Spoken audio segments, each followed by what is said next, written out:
Ang salita na dumating kay Jeremias tungkol sa buong bayan ng Huda ng ika-4 na taon ni Joaquim na anak ni Josias na hari sa Huda, siya ring unang taon ni Nabucodonosor na hari sa Babylonia, na siyang sinalita ni Jeremias na propeta sa buong bayan ng Huda at sa lahat ng nananahan sa Jerusalem na sinasabi, mula ng 13 taon ni Josias na anak ni Amon na hari sa Huda, hanggang sa araw na ito, nitong 23 taon, ang salita ng Panginoon ay dumating sa akin, at aking sinalita sa inyo, na ako'y bumangong maaga at nagsalita, ngunit hindi ninyo dininig.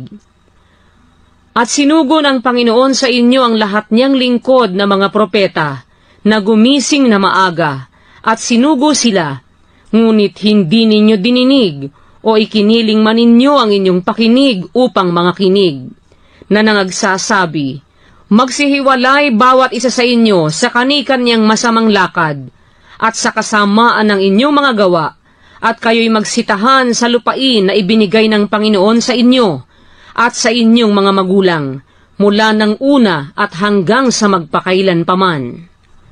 At huwag kayong magsisunod sa ibang mga Diyos, na mga glingkod sa kanila, at magsisamba sa kanila, at huwag ninyo akong mungkahiin sa galit ng gawa ng inyong mga kamay, at hindi ko kayo sasaktan. Gayon may, hindi kayo nangakinig sa akin, sabi ng Panginoon, upang mungkahiin ninyo ako sa galit ng gawa ng inyong mga kamay sa inyong sariling ikapapahamak. Kaya't ganito ang sabi ng Panginoon ng mga hukbo, sapagkat hindi ninyo dininig ang aking mga salita. Narito, ako'y magsusugo at kukunin ko ang lahat na angkan sa hilagaan, sabi ng Panginoon.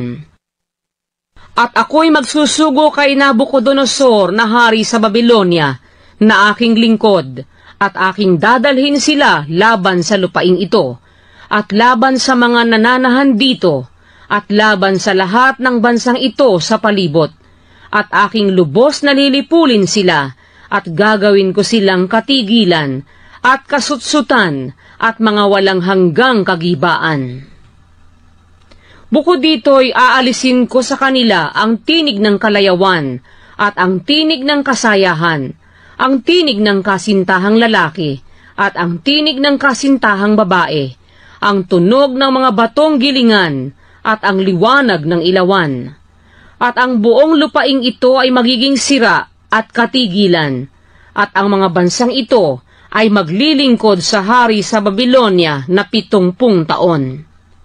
At nangyayari, pagkaganap ng 70 taon na aking parurusahan ang hari sa Babylonia at ang bansang yaon, sabi ng Panginoon, dahil sa kanyang kasamaan, at ang lupain ng mga Kaldeo, at aking gagawing sira magpakailanman. At aking gaganapin sa lupaing yaon ang lahat na aking salita, na aking sinalita laban doon, lahat ng nakasulat sa aklat na ito, na inihula ni Jeremias laban sa lahat na bansa. Sapagkat maraming bansa at mga dakilang hari ay paglilingkuran nila nga, at gagantihan ko sila ayon sa kanilang mga kilos, at ayon sa gawa ng kanilang mga kamay.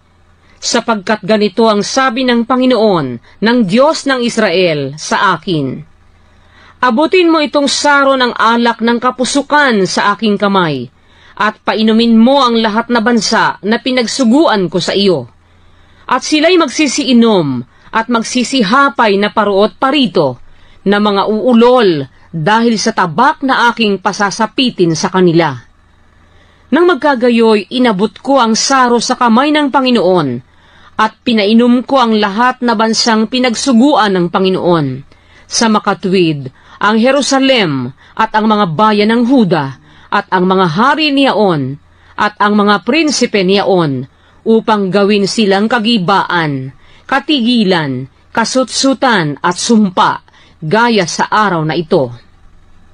Si Faraong hari sa Ehipto, at ang kanyang mga lingkod, at ang kanyang mga prinsipe, at ang buong bayan niya, at ang lahat ng halu-halong bayan, at ang lahat ng hari sa lupain ng Hus, at ang lahat ng hari sa lupain ng mga Filisteo, at ang Askalon, at ang Gaza, at ang Ekron, at ang nalabi sa Asdod, ang Edom, at ang Moab, at ang mga anak ni Amon, at ang lahat ng hari sa Tiro, at ang lahat ng hari sa Sidon, at ang hari sa pulo na nasa dako roon ng dagat, ang Dedan, at ang Tema, at ang Bus, at ang lahat ng magsisiputol ng mga laylayan ng kanilang buhok, at ang lahat ng hari sa Arabia, at ang lahat ng hari sa halu-halong bayan na nagsisitahan sa ilang, at ang lahat ng hari sa Simri, at ang lahat ng hari sa Elam,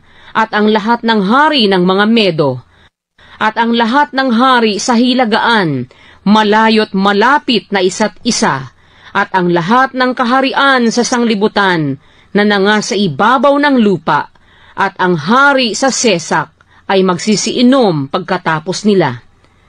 At iyong sasabihin sa kanila, ganito ang sabi ng Panginoon ng mga hukbo, ng Diyos ng Israel, kayo'y magsiinom, at kayo'y magpakalasing, at kayo'y magsisuka, at mga buwal, at huwag na kayong magsibangon, dahil sa tabak na aking pasasapitin sa inyo.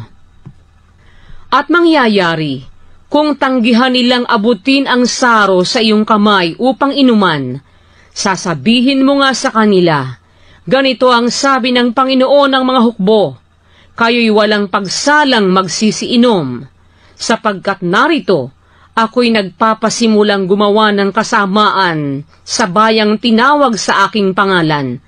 At kayo bagay lubos na hindi maparurusahan?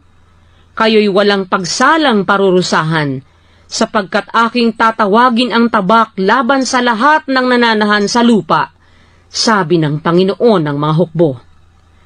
Kaya't ihula mo laban sa kanila ang lahat ng mga salitang ito, at sabihin mo sa kanila, ang Panginoon ay uungol mula sa itaas, at ilalakas ang kanyang tinig mula sa kanyang banal na tahanan. Siya'y uungol ng malakas laban sa kaniyang kulungan. Siya'y hihiyaw, gaya nila na magsisiyapak ng ubas, laban sa lahat na nananahan sa lupa.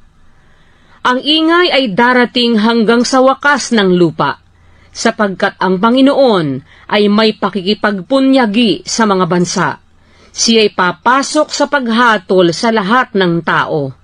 Tungkol sa masasama ay kanyang ibibigay sila sa tabak, sabi ng Panginoon.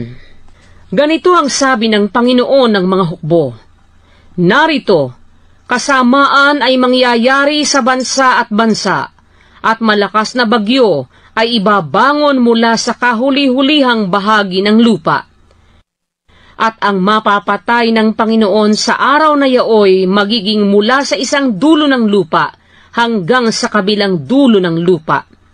Sila'y hindi tataghuyan o dadamputin man o ililibing man, sila'y magiging dumi sa ibabaw ng lupa. Kayo'y magsiangal, kayong mga pastor, at kayo'y magsihiyaw, at kayo'y magsigumon sa abo. Kayong pinakamainam sa kawan, sapagkat ang mga kaarawan ng pagpatay at ang pangangalat sa inyo ay lubos na dumating, at kayo'y mga babagsak na parang mainam na sisidlan. At ang mga pastor ay walang daang tatakasan, o tatanan man ang pinakamainam sa kawan. Tinig ng hiyaw ng mga pastor, at ng angal ng pinakamainam sa kawan, sapagkat inilalagay ng Panginoon na sira ang kanilang pastulan. At ang mga payapang tahanan ay nangadala sa katahimikan dahil sa mabangis na galit ng Panginoon. Kanyang pinabayaan ang kanyang kublihan na gaya ng leon, sapagkat ang kanilang lupain ay naging katigilan dahil sa kabangisan ng mamimighating tabak, at dahil sa kanyang mabangis na kagalitan.